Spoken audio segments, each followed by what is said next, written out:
So finally Godzilla versus Kong the new empire का trailer हमें देखने को मिला, जो कि मुझे तो बहुत ही सही लगा। आपको कैसा लगा हमें कमेंट्स में जरूर बताना। पर हाँ, मेरी कुछ शिकायतें भी इस ट्रेलर से, वो मैं वीडियो के एंड में आपसे शेयर करूंगा। पर उससे पहले हम बात करने वाले हैं कि इस मूवी में हमें कौन कौन से मॉन्स्टर्स, कौन कौन से नए टाइटन्स देखने को मिलेंगे, एक्चुअल में स्कार किंग है कौन, और गॉडजिला और कॉन्ग के पीछे क्यों पड़ा है। और ये ऐसी सरप्राइज मॉन्स्टर को भी हम डिस्कस करने वाले हैं, जिसे आप में से बहुत सारे लोगों ने मिस भी किया होगा। तो सबसे पहले हम इस मूवी के मेन टाइटल स्कार किंग के बारे में जान लेते हैं। तो स्कार किंग हॉलो अर्थ की एक बहुत ही ओल्ड स्पीशीज है, जो कि कॉन्ग की स्पीशीज से भी पहले एग्जिस्ट करती आ रही है। स्कार किंग एक जायंट ओरंगुटन टाइप की स्पीशीज है, जो कि गॉडजिला की स्पीशीज के साथ लड़ती रहती थी पावर के चक्कर में, और इसलिए Scar King is more of a Godzilla villain than a Kong villain. But अब इंटरेस्टिंग बात यह है कि स्कार किंग की स्पीशीज एक ऐसी स्पीशीज थी जिसने कॉन्ग और गॉडजिला को ओल्ड एज में मारा था, और इस मूवी में भी हमें कुछ ऐसा ही देखने को मिलेगा। स्कार किंग के फर्स्ट लुक में हम उसकी बॉडी के अराउंड वर्टिब्रा से बनी चेन देखते हैं, जिसे वो एज अ वेपन की तरह यूज करता है। सुनने में आया है कि इस चेन के आगे एक हेड भी होने वाला है। अब ये चेन या वर्टिबल कॉलम की स्पीशीज का है ये तो पता नहीं, बट सही से पता चलता है कि ये किसी गॉडजिला या कॉन्ग जैसे टाइटन में से ही किसी का होगा। आगे हम ट्रेलर में देखते हैं कि स्कार किंग कॉन्ग की स्पीशीज के सामने आता है, और यहाँ से थ्योरीज का समंदर शुरू होता है कि स्कार किंग कॉन्ग की स्पीशीज के साथ क्या करने वाला है। कुछ बोल रहे हैं कि कॉन्ग की स्पीशीज स्कार किंग के गुलाम थे और उसके लिए काम करते थे, और नेचुरली ऐसा पॉसिबल है क्योंकि गोरेलास और ओरंगुटन्स एक दूसरे के साथ बहुत ही क्लोजली रिसेंबल करते हैं। और इस थ्योरी को और एक रीजन भी सपोर्ट करता है, वो है इस सीन में जब स्कार किंग कॉन्ग की स्पीशीज के सामने आता है तो हम सारे गोरेला टाइटन्स पे हैंड मार्क बना देखते हैं, और मूवी के बाकी पार्ट्स में भी हम सेम मार्क को देखते हैं, जो कि एक तरीका है स्कार किंग को अपनी टेरिटरी को मार्क करने का। और यहीं पे शायद कॉन्ग पहली बार स्कार किंग से भी लड़ेगा, जिसकी वजह से उसकी आर्म इंजर हो जाएगी, और इसलिए हम उसे मूवी में आगे इन्फिनिटी गॉन्टलेट पहन के देखेंगे। जिसने भी अपग्रेड कॉन्ग को देने के बारे में सोचा, ही इज ए जीनियस, क्योंकि ये सब चीजें हम फैंस को इन मूवीज का दीवाना बनाती है। पर इसके अलावा और भी एक थ्योरी है कि स्कार किंग ने ही पूरे कॉन्ग की स्पीशीज को खत्म किया था, यानी उन्हें मार दिया था, क्योंकि ट्रेलर से पहले एक टीजर में हम स्कार किंग को अपने थ्रोन पे बैठते देखते हैं, जहाँ साइड में बहुत सारे मॉन्स्टर्स के स्केलेटन्स और स्कल्स पड़े हुए हैं, इंक्लूडिंग गॉडजिला और कॉन्ग। स्कार किंग के फर्स्ट लुक से हमें ये भी पता चलता है कि इसकी एज बहुत ही ज्यादा है। एग्जैक्ट कितनी वो तो नहीं पता, बट हमारे कॉन्ग और गॉडजिला से तो बहुत ही ज्यादा।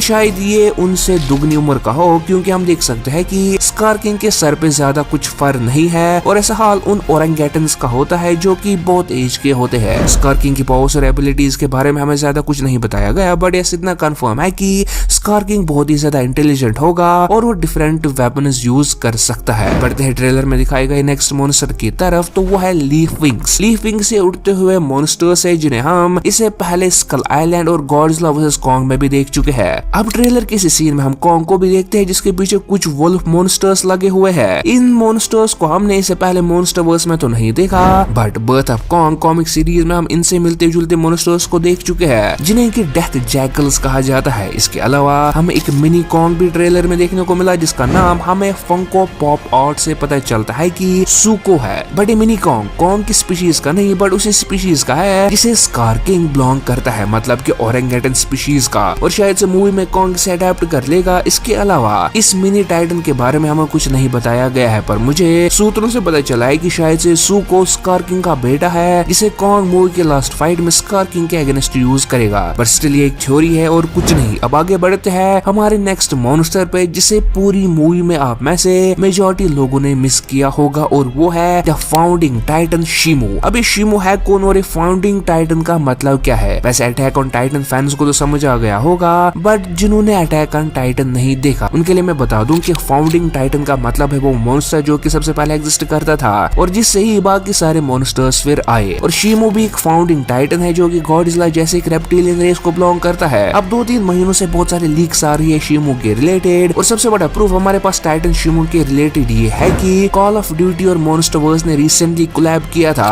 और गेम में हमें वॉल पे बनी बहुत सारी पेंटिंग्स देखने को मिली, जिसमें सबसे प्रोमिनेंट पेंटिंग शिमू की थी। बट आई थिंक इसका हिंट हमें ट्रेलर में भी दिया गया है। ट्रेलर के एग्जैक्ट 1 मिनट 42 सेकेंड्स पे हमें एक हॉर्न दिखाया जाता है, जो कि ऐसा लग रहा है कि कोई मॉन्स्टर लोगों पे अटैक कर रहा है। और अगर इस हॉर्न को आप गौर से देखोगे तो ना ही ये गॉडजिला का है और ना ही कॉन्ग का और ना ही स्कार किंग का, क्योंकि ये मॉन्स्टर है शिमू, जिसे हमें ट्रेलर में आगे फिर कहीं और नहीं दिखाया गया। क्या लगता है मॉन्स्टरवर्स वालों कि हम उनकी चाल समझ नहीं पाएंगे? तो शिमू के पास आइस की पावर्स है, और ऐसे रूमर्स है कि शिमू ही वो टाइटन है जिसकी वजह से आइस एज आई थी, और इस टाइम शिमू स्कार किंग के कंट्रोल में है, इसलिए वो लोगों पे अटैक कर रहा है। और अगर आपने गौर से देखा होगा तो गॉडजिला के सीन में हम गॉडजिला को आइस से बाहर निकलते देखते हैं, और ऐसा लगता है कि वो यहाँ पे किसी मॉन्स्टर से फाइट कर रहा है। और इट्स हाईली लाइकली कि ये मॉन्स्टर और कोई नहीं बल्कि शिमू होगा, क्योंकि शिमू के पास ही आइस प्रोड्यूस करने की पावर है, और शिमू के पास एक ऐसा क्रिस्टल भी है जिससे गॉडजिला वीक होता है। सो इस मूवी में हमें एग्जैक्ट गॉडजिला और कॉन्ग के इवल वर्जन्स देखने को मिलेंगे शिमू और स्कार किंग के रूप में। और मूवी में सिर्फ एक ही विलन नहीं बल्कि 2 विलन होंगे। चलो, नए मॉन्स्टर्स के बारे में तो हमें पता चला, पर हमारे फेवरेट गॉडजिला और कॉन्ग में भी हमें थोड़ी सी चेंजेस देखने को मिली है, जैसे कि गॉडजिला का बारबी कलर और कॉन्ग की बम्बल बी आर्म। सीरियसली ट्रेलर के पहले सीन में जब कॉन्ग का हाथ दिखाया जाता है तो मुझे लगा ये मॉन्स्टर वर्स में बम्बल बी क्या कर रहा है। बट जोक से अपार्ट, गॉडजिला की पिंक एटॉमिक ब्रेथ हमें उसके एवोल्यूशन के नेक्स्ट फेज के बारे में बताती है। ट्रेलर में हम देख सकते हैं कि गॉडजिला शांत से बैठा हुआ है और मस्त होकर रेडिएशन सोक कर रहा है, जिसकी वजह से उसकी पावर्स अपग्रेड हुई है और अब गॉडजिला सुपर सायन मोड में आ गया है। और ये भी हो सकता है कि गॉडजिला किसी डिफरेंट टाइप ऑफ रेडिएशन को एब्सॉर्ब कर रहा होगा, जिसकी वजह से उसकी एटॉमिक ब्रेथ का कलर चेंज हो गया हो। इसके अलावा अगर आपने नोटिस किया होगा तो गॉडजिला के स्पाइक्स और ज्यादा बड़े बन गए हैं और उसका डिजाइन भी थोड़ा सा चेंज किया गया है to give a more powerful look. तो बात करें कॉन्ग की, तो जैसे मैंने कहा कि मूवी के स्टार्ट में स्कार किंग कॉन्ग की बहुत बुरी तरह पिटाई करेगा और उसकी आर्म को ब्रेक करेगा, और जैसे गॉडजिला वर्सेस कॉन्ग में भी ह्यूमंस ने कॉन्ग की हेल्प की थी, वैसे इस बार भी ह्यूमंस कॉन्ग की हेल्प करेंगे उसे एक एडवांटेज देने, और इस मूवी में वो होगा कॉन्ग को आर्म सपोर्ट, जिसे कॉन्ग ऑलरेडी अपने पावरफुल पंचेस को और पावरफुल बना पाएगा। इसके अलावा बात करें कॉन्ग की स्पेशल अपीयरेंस की, तो हम देखते हैं कि कॉन्ग ने थोड़ी सी दाढ़ी बढ़ा ली है और हेयर को ग्रो किया है, जो कि उसे एक मोर मैच्योर लुक दे रहा है। वैसे अगर आपको लगता है कि हमसे कोई डिटेल मिस हुई हो तो हमें कमेंट्स में जरूर बताना, और साथ ही साथ अगर आपने कोई नया मॉन्स्टर स्पॉट किया इस ट्रेलर में तो हमें जरूर बताना। और अगर वीडियो पसंद आया हो तो वीडियो को लाइक और सब्सक्राइब करना नहीं भूलना। हमारी दूसरी वीडियोस आने तक आप हमारे टॉप 10 मोस्ट पावरफुल मॉन्स्टर्स पे बनी वीडियो को राइट क्लिक करके top 5 most powerful versions of Godzilla पे वीडियो देख